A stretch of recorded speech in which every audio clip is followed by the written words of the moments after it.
Are we on? I think that we are on. What's going on, Jerome's? So your Minnesota Vikings are allegedly down 17-14. We'll get into a little bit of that, but the Vikings trail at halftime. They do get the rock to start the second half, and it was one of those.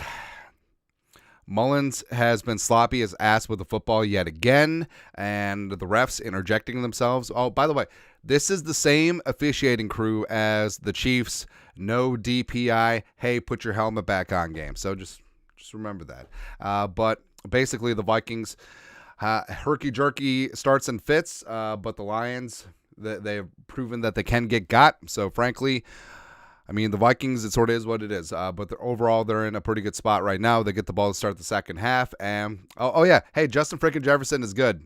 It's almost like you should have been force-feeding JJ the entire time. But he had one catch for 8 yards heading into the final drive, and then 3 catches for 77 and a tutty. Yeah, just keep feeding Justin Jefferson. That's the name of the game going forward. I got a question or comment. Toss a couple bucks in the super chat. You guys are the best. Swanks the Tiger, $2.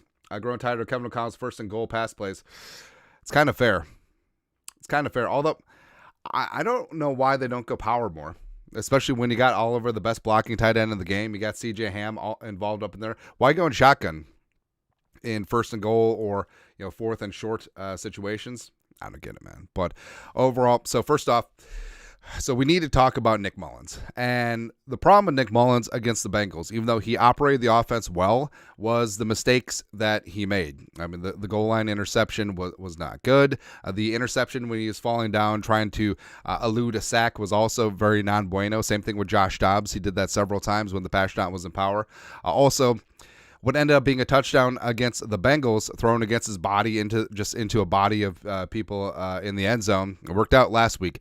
Almost did not work out this week, as well as the whole just take the sack, bro. Just take the sack. And he's thrown 2 interceptions.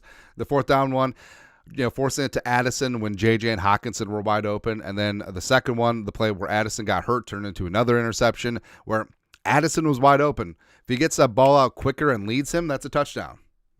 Alex Wilding, $5. If Hall doesn't start at half, we riot. I would start Hall, but it's not in Kevin O'Connell's DNA. I don't think that he's going to make changes right now, especially since Mullens did look good on that last drive. He's like, oh yeah, hey, we can just throw the ball to Justin Jefferson. Let's do that. It's crazy, man. But also, all right, so Nick Mullens has been an habitual line stepper. Also, it feels like his processing speed is not as fast as it should be. Now, part of that can be blamed on the offensive line. He's got 3 sacks. He's got 3 sacks. He's been pressured 7-8 times. But also, some of it is on Kevin O'Connell's play calling, where you have these long developing plays downfield where the Lions, and respect to Aaron Glenn and company, their pass rush has been fantastic. So you got to counter that. Chaz Gorman, $2. Let's see how Kevin O'Connell manages the second half. Indeed. Martin Aranda, $5. Madison only needs to be in the pass block, tired of his negative runs. And that's the whole thing, too. Like, Ty Chandler's pass blocking is actually pretty damn good. All right, so there's literally no reason why Madison should be seeing the field, but it is what it is, like we said. And the whole thing about it, too, is that you can't talk about this game without talking about the refs. So the Lions were basically gifted that field goal drive with 2 game-changing calls where the Patrick Jones second roughing the passer was so soft. It was Charmin soft. And it was in such a high leverage spot, too, because it would have been 3rd and, I believe, 24 versus 1st and 10 on the Viking side of the field. And that one changed the game. And also the Jared Goof incomplete pass where it was pretty clear that Jordan Hicks impacted Goff's arm before it started moving forward.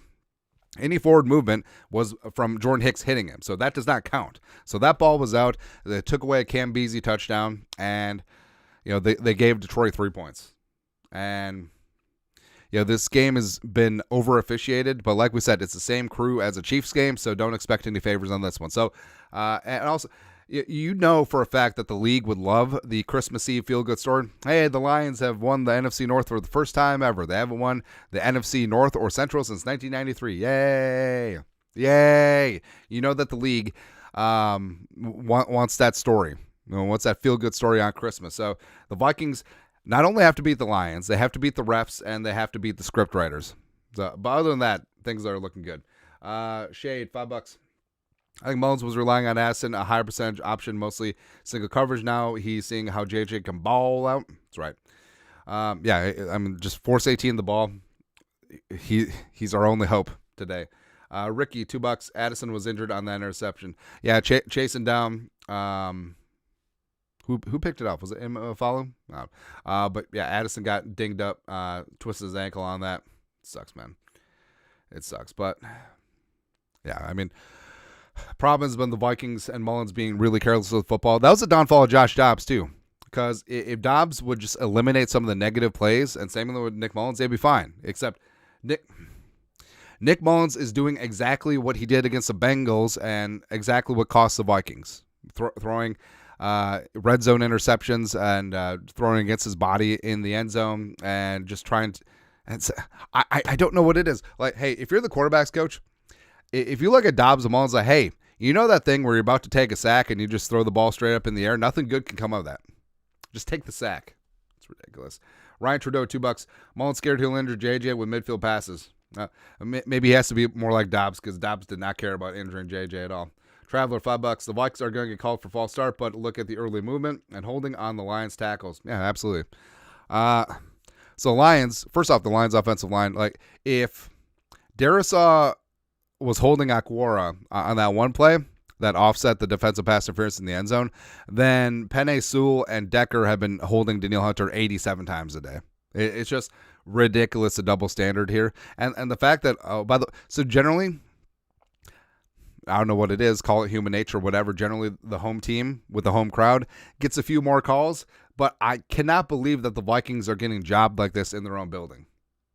It's ridiculous. It's almost as bad as the Chiefs game. Oh, by the way, who's the officiating crew that game? Mixtape Magic, $5. There are so many offensive weapons on this team, but Kevin O'Connell's play calling is still way too predictable and vanilla. Mullens is trash.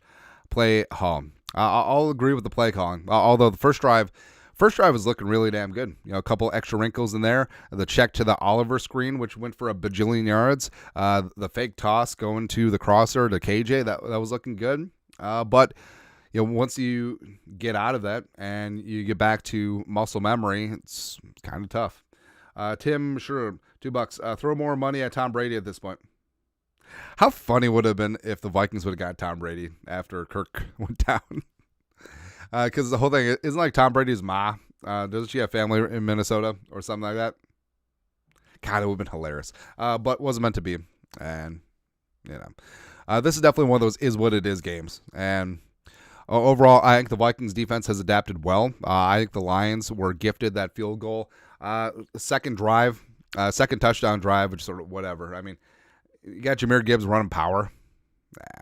Nah. But got to react. I mean, the offense can get back on track. Flores, playing that chess game against Ben Johnson is going to be good. But overall, it's a pretty evenly matched game at this point.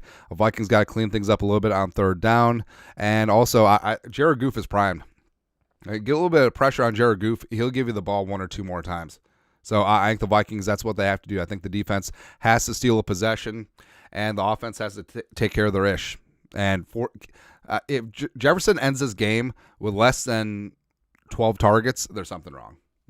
Mr. Fibonacci, $5. Where did you go to high school, Andy? You the man ain't. I don't know. You want my social security number too? Nah. I mean, there's stuff we don't talk. Actually, now I've talked about before. Rushford Pearson High School. Nailed it. That's the thing too, though. People get like too intrusive. Like, hey, what suburb do you live in? Hey, what school do your kids go to? Hey, what's your list of fears and class schedule? Nah.